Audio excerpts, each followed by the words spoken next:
Springtime is a time for baseball. Baseball season starts, the ballparks open. It's that time of the year where you sit in the stadium, you drink some Coke, you eat hot dogs, and you watch your favorite team plays. But this year, 2020, had different plans. MLB season was canceled. It's postponed because of the coronavirus. We don't get to have the time of our lives at the stadiums like we wanted to. Us baseball fans and the players and the team members are a little upset by this. That's what we were looking forward to. That's what we decided springtime was. But as of July 3rd, we may be getting the season that we've all been waiting for. However, everything will be different and a lot of things are changing. For instance, they're not going to have fans in the stands, but they will have every opportunity for us to watch the game on TV. Now let's talk about why they left. We all know that everything was shut down because of COVID. They didn't want large groups. It wasn't safe for several people to be in the same room, much less thousands of people being in the stadium. Stadiums are packed with people. I know the members try and keep everything clean, but sometimes it's just hard. January 20th, 2020 was the first U.S. case of COVID that was reported in Washington State. By February 10th, you had your pitchers and your catchers reporting to their spring training. Then you had other positions for players reporting to spring training as well. By the end of February, the COVID level went from the global threat level for COVID went from high to very high. 3 days later, U.S. reported their first death from COVID. On the 9th of March, the MLB announces its intent to continue playing spring training games and to open the regular season on March 26th as planned. Again, on March 9th, the MLB announces their intent for the season to start as usual on March 26th, even after the first death in the U.S. of COVID. But by March 11th, the governor bans all large gatherings of 1,000 or more people for 2 weeks. On March 11th, the Giants announced that their scheduled March 24th exhibition against the Athletics in Oracle Park in San Francisco has been canceled.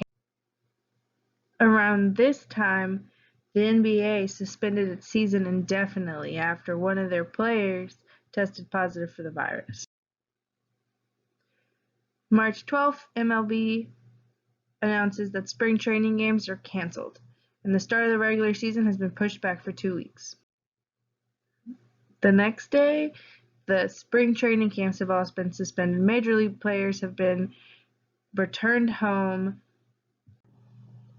All of this is happening within a span of a month, and it's a lot to take in because all of the sports activities, all of them have been canceled or postponed or suspended. On March 15th, 2020, the first MLB affiliated player tested positive for the coronavirus.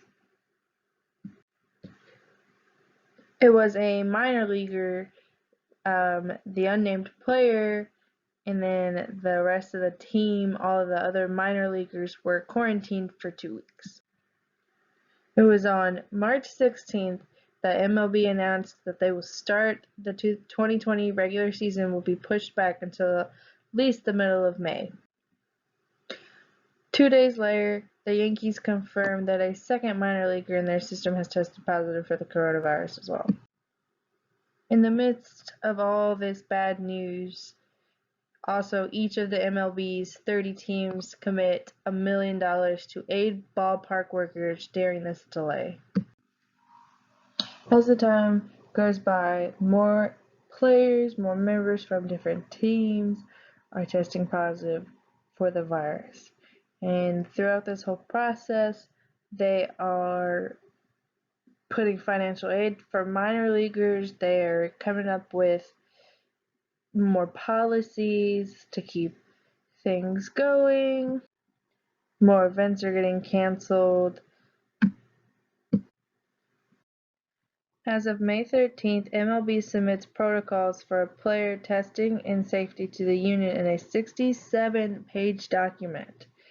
This included players getting tested multiple times a week for 24-hour results. This also wanted them to do temperature checks, new locker room policies for 6 feet apart social distancing, and then any player who was to test positive was immediately suspended and would be quarantined.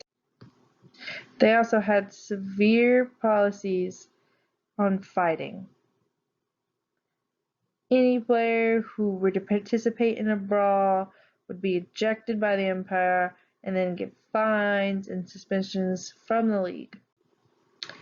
But on May 20th, the Miami Marlins and the Tampa Bay Rays were the first MLB teams to reopen their facilities, but only for limited individual workouts. On May 21st, the Players Association responded to the MLB's safety proposal. There needed to be testing frequency needed to go up, the sanitation protocols. There needed to be alterations that would enable them to shower at stadiums. There needed to be several policies for sanitation to keep the risk of infection down. On July 3rd, Fenway Stadium announced their return. The stadium may have opened, but nothing is the same. There are now social distancing policies.